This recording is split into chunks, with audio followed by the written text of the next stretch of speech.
Bonjour à tous, ravi de vous retrouver pour l'émission du samedi 1er mars 2025, nouveau mois avec une clôture donc qui s'est faite malheureusement en hebdomadaire et en mensuel dans le rouge. On le voit, on a jusqu'à du moins 41% pour Solana.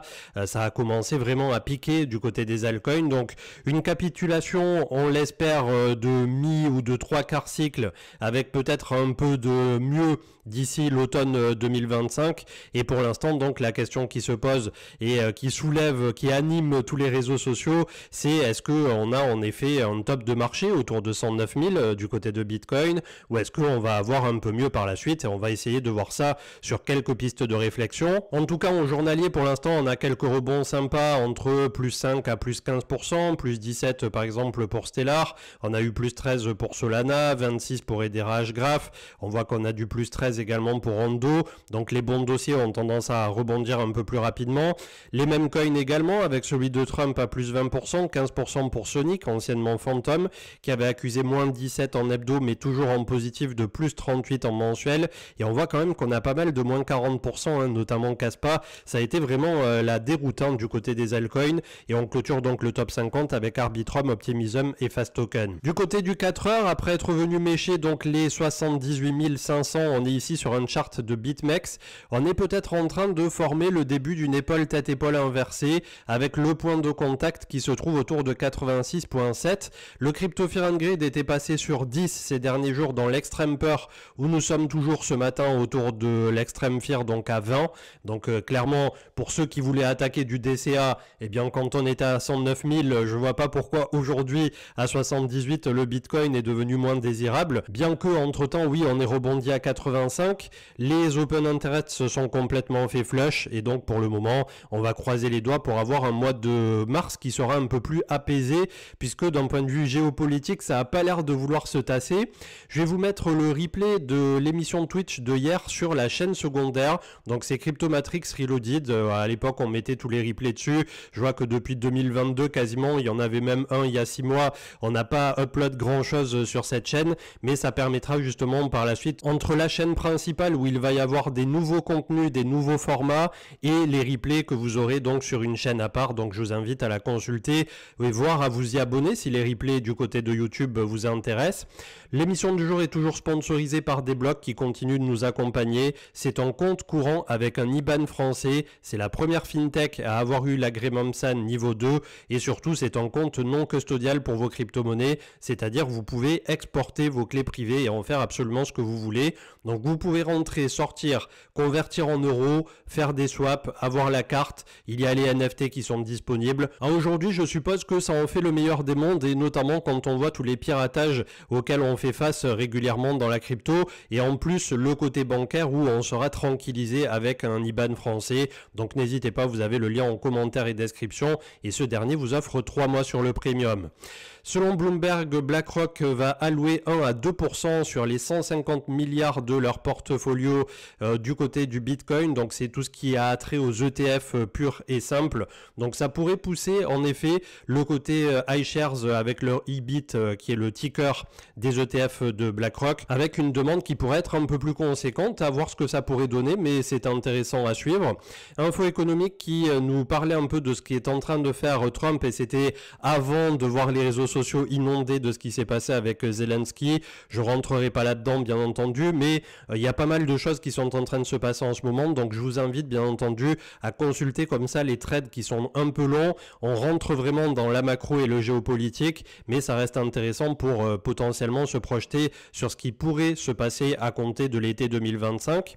On a également KKGB Kitty qui pareil nous faisait un petit post autour de tout ça, et j'ai trouvé ça plutôt pertinent. Là aussi je vais pas vous faire la lecture puisque bon, je vous donne des pistes de réflexion, mais c'est pas à moi de vous dire oui c'est bien, c'est pas bien. J'essaie tout simplement de vous partager ce qui pour moi est le plus pertinent et peut vous aider à comprendre ce qui est en train de se matérialiser d'un point de vue macro. Cryptomage et la mise à jour de MetaMask qui fait une énorme mage. Donc est-ce qu'ils vont revenir sur le devant de la scène? Ils sont en train d'ajouter pas mal de fonctionnalités, mais surtout une qui était très attendue du grand public. Ils intègrent Bitcoin et Solana nativement. Vous n'aurez plus besoin de passer sur d'autres wallets. Vous allez pouvoir convertir à la volée, faire pas mal de choses. Donc clairement pour moi c'est peut-être le retour en force de MetaMask. Il faudrait bien entendu qu'il continue également à améliorer le côté sécurité comme l'ont pris à bras le corps, notamment Rabi, pour petit à petit simuler les transactions, voir quand on clique sur quelque chose ce qu'il va réellement se passer d'un point de vue on-chain derrière, et ça nous évite là aussi bon nombre de problèmes auxquels aurait même pu quelque part être confronté récemment Bybit.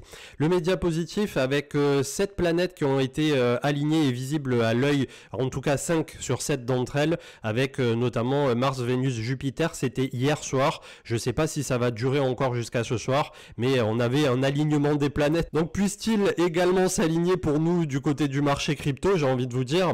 L'analyse technique pure et dure, froide, avec peut-être par la suite la touchette autour de 73 à 75 000 $ si jamais on se fait repousser à nouveau sur le chart. On va voir ça dans un instant, mais en tout cas on a bel et bien activé ce petit M-top avec une bougie, je veux dire, qui s'est enfoncée immédiatement.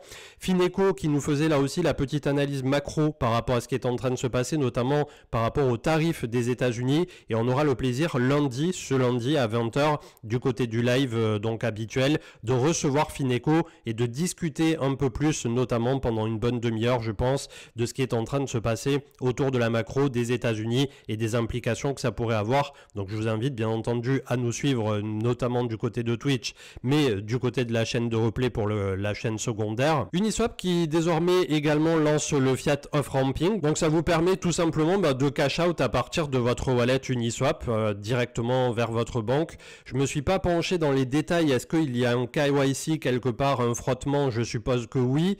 Après on est malgré tout sur une solution décentralisée, donc à voir quels sont les prestataires, mis à part ici pour les Américains MoonPay, Robinhood et Transac. En tout cas c'est une bonne nouvelle puisque on voit que depuis justement le cadre un peu plus favorable des États-Unis, la détente qu'il y a eu autour de tout ça, on a de nouveau les ponts qui se font entre le système bancaire traditionnel et les cryptos, et ça c'est plutôt positif malgré tout.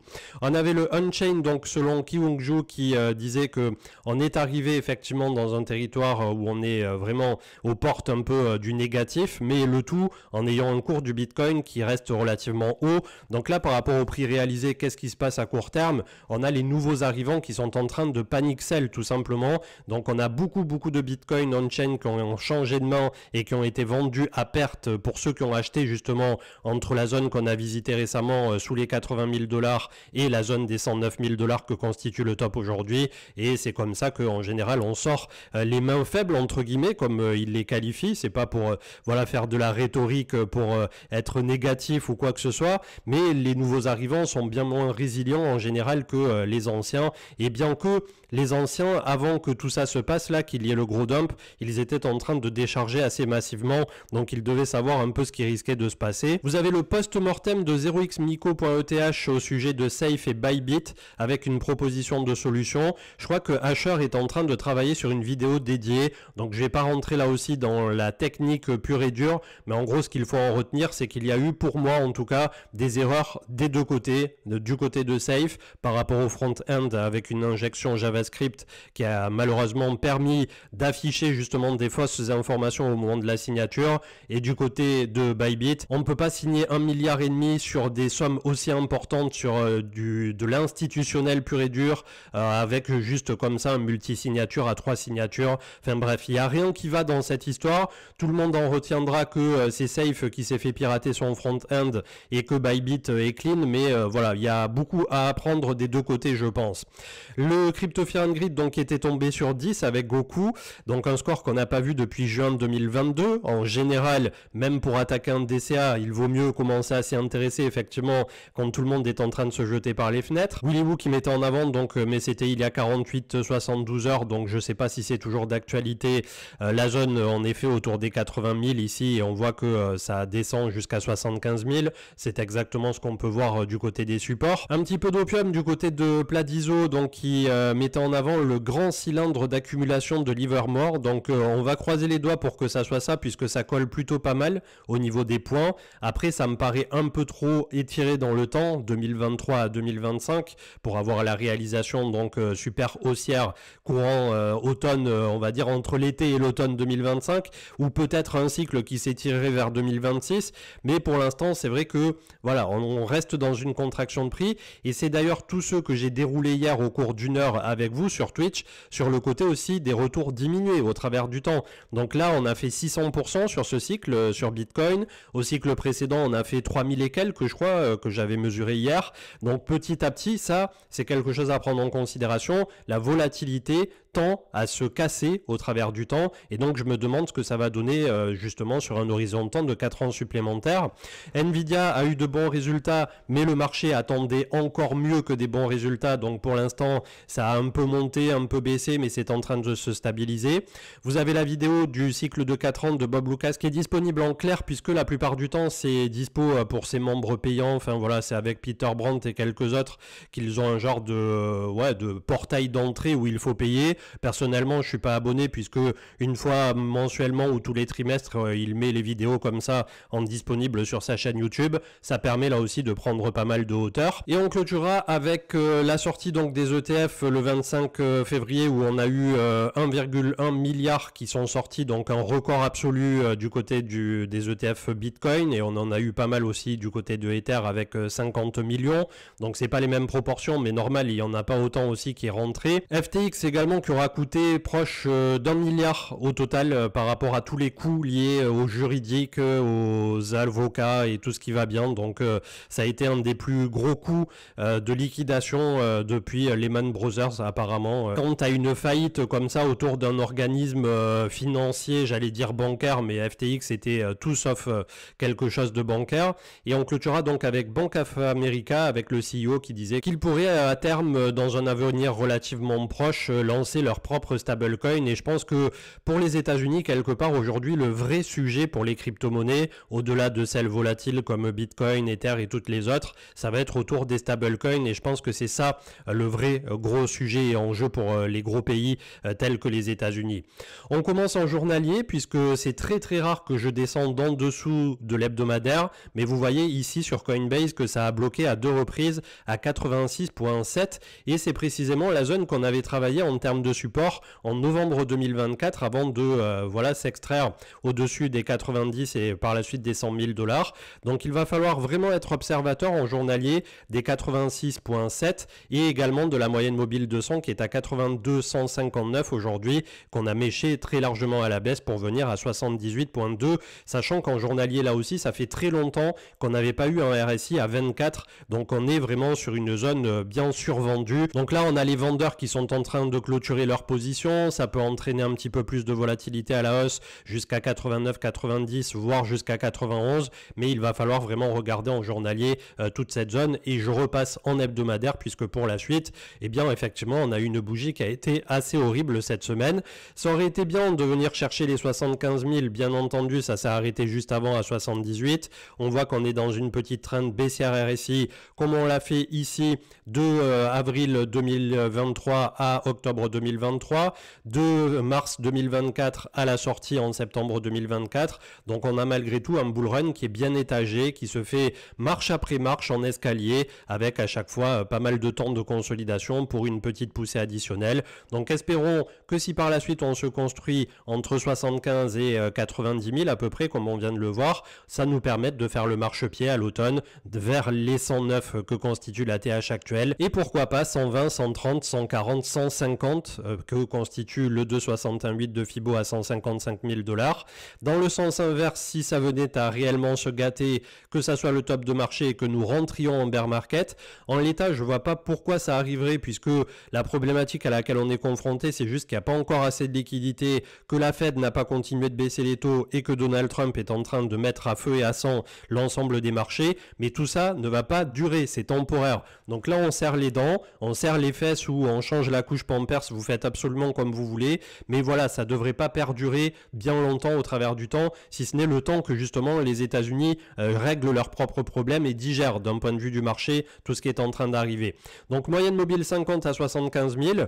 Si jamais on réintègre ici, on a le grand range qui a été travaillé pendant 7-8 mois entre 73.8 et le bas autour de 51, moyenne mobile 100 à 55, moyenne mobile 200 à 45 aujourd'hui, sachant que elle va monter si on fait une projection comme ça vraiment au doigt mouillé en la mettant donc dans la même pente que ce qu'elle respecte aujourd'hui. On voit que d'ici la fin d'été 2025, on a une moyenne mobile 200 qui se trouvera substantiellement autour des 50 000 $.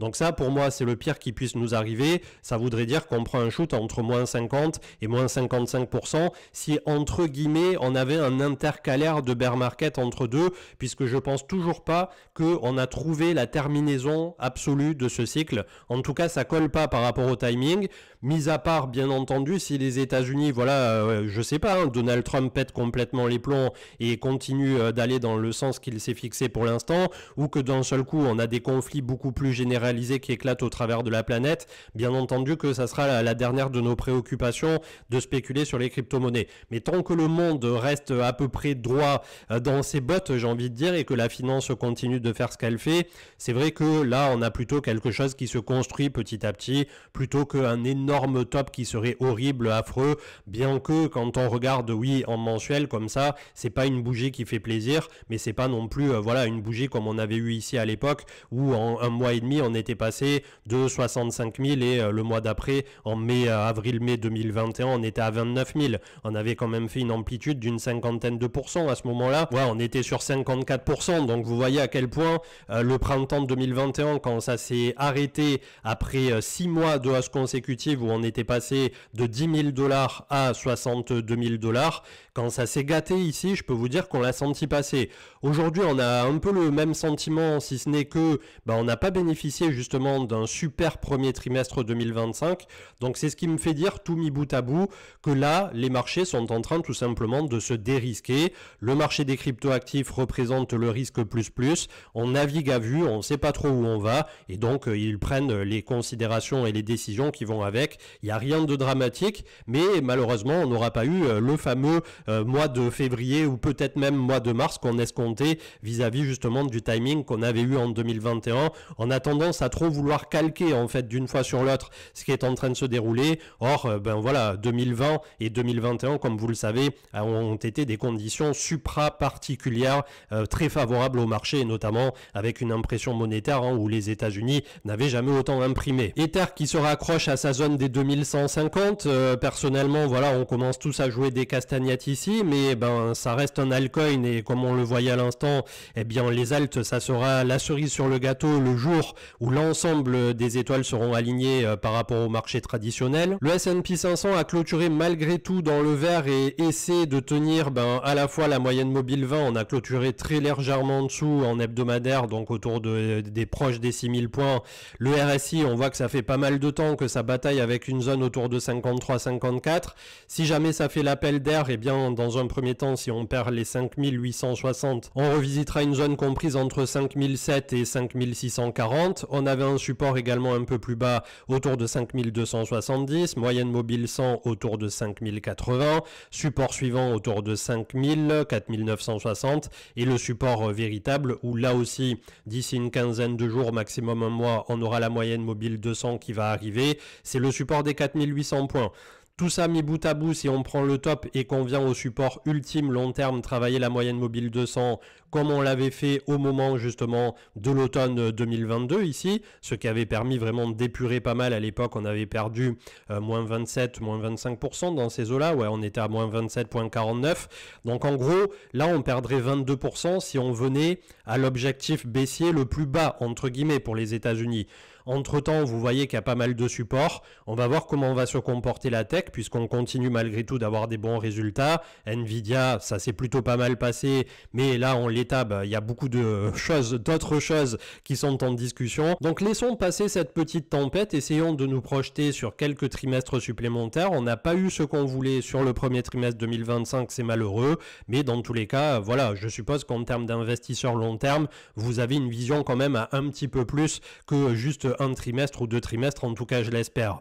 Le DXY qui rebondit, malheureusement, le dollar, après nous avoir fait un mois et demi où il était un peu plus baissier depuis le top qui avait été trouvé à 110 points, on était venu donc ici à 106, il bataille autour de la moyenne mobile 20, on espère bien entendu qu'il continuera de baisser comme sous la première itération donc de la présidence Trump, à ceci près que sur celle-là, il l'attaque sur les chapeaux de roue et je sais pas du tout ce que ça va donner, mais en tout cas pour l'instant ça a l'air vraiment de de tendre et de cristalliser toutes ces tensions autour des marchés.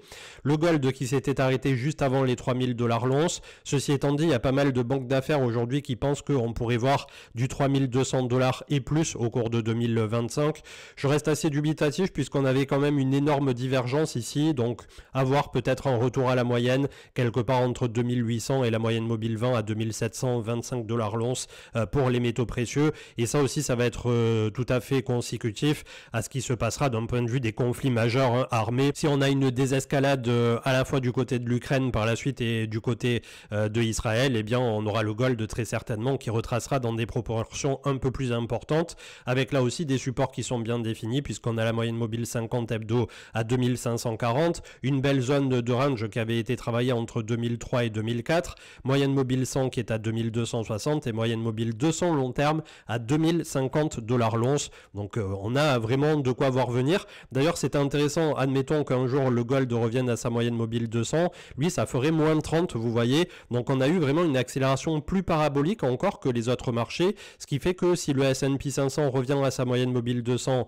on a vu à l'instant qu'on perdait 22%, tandis que le gold aurait lui à perdre une trentaine de pourcents, ce qui n'est pas rien pour une capitalisation comme ça qui titille au-dessus des 10 000 milliards de capitalisation. Comme vous l'aurez compris, après avoir méché sur le crypto total les 2570 milliards que compose la moyenne mobile 50 ici, eh bien tout simplement pas de panique en l'état, ça a permis de reset les oscillateurs. On voit qu'on est quasiment revenu d'ailleurs sur le crypto total à 43 qui est le gros support, la démarcation entre le bull run et les accélérations baissières de bear market. Donc c'est plutôt pertinent je pense pour la suite ce qu'on vient de faire. Ça a permis d'effacer aussi l'hyper spéculation de l'arrivée de Trump, le avant, le après. Quelque part c'est le scénario aussi que je vous avais donné sur la chaîne avec en tête de fil le fait qu'on n'aurait pas immédiatement la réserve fédérale des États-Unis approuvée. C'est ce qui s'est passé. Est-ce que de mon côté j'ai pris des profits de tous les côtés? Malheureusement non, et aujourd'hui je suis dans une position un peu plus inconfortable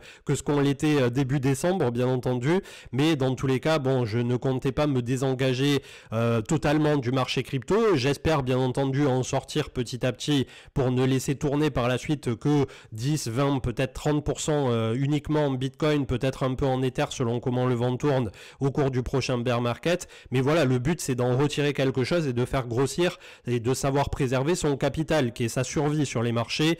Donc là c'est clair, quand on se prend des shoots pareils, ça fait jamais plaisir, mais il faut savoir en retirer les leçons et en tirer donc par la suite toute la quintessence quant à ces leçons qu'on apprend en cours de route et qui sont régulièrement des leçons à la fois psychologiques, de biais, d'ego, de finances pure et dure, et voilà, c'est quelque chose qui dans tous les cas est censé vous apprendre à ne pas reproduire les mêmes erreurs au travers du temps et à avancer un pas devant l'autre, puisque sur ce cycle dans tous les cas on sentait qu'il y avait quelque chose qui ne tournait pas rond.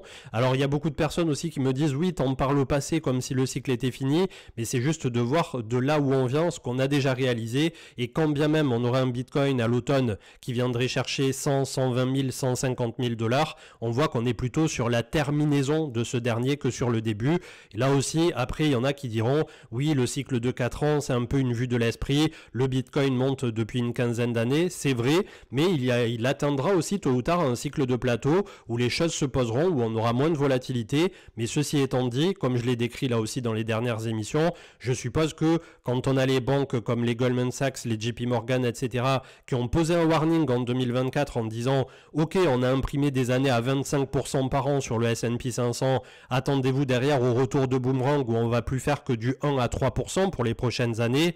Je suppose que quand bien même le marché américain ferait ses 8% annualisés qu'il a fait sur une grosse centaine d'années, je crois que c'était même une mesure qui tient pour 150 ans, admettons que dans le meilleur des mondes on fasse entre 3, 5, 8% sur les S&P, est-ce que vous ne pensez pas que sur plusieurs années révolues, le Bitcoin fera mieux que 5% par an? C'est ça la question, quand bien même entre temps on pourrait se prendre un shoot de 50, 60, 70% comme c'est arrivé régulièrement.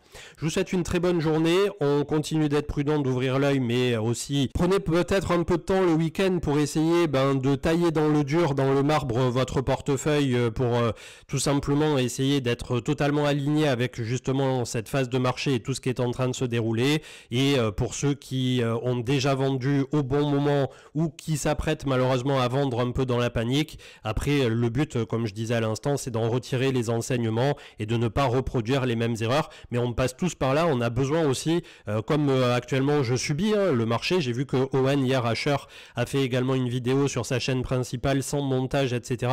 D'ailleurs, j'ai trouvé ça super cool parce que ça fait très authentique et on voit qu'il est dans le mal comme nous tous. Et voilà, on est tous dans le même bateau quelque part, du plus petit portefeuille au portefeuille un peu plus important. Et quand on se prend des shoots comme ça, je peux vous garantir que vous ayez pas beaucoup d'argent ou que vous ayez déjà make it entre guillemets, comme on dit sur les réseaux sociaux, ça fait jamais plaisir, ça fait tout remettre en question. On se dit pourquoi je suis passé à côté et on se pose 1 milliard de questions qui petit à petit nous font aussi douter sur ce qu'on est en train de faire. Donc tant qu'il y a du doute, il y a de la remise en question, ça reste positif, ça nous permet de réfléchir, de nous poser, de prendre un pas de recul pour pas agir sous le coup de l'émotion et prendre de mauvaises décisions, et ensuite on continue d'avancer comme ça sur une mer qui a l'air, en tout cas pour ce début 2025 sous l'ère Trump, vachement agitée.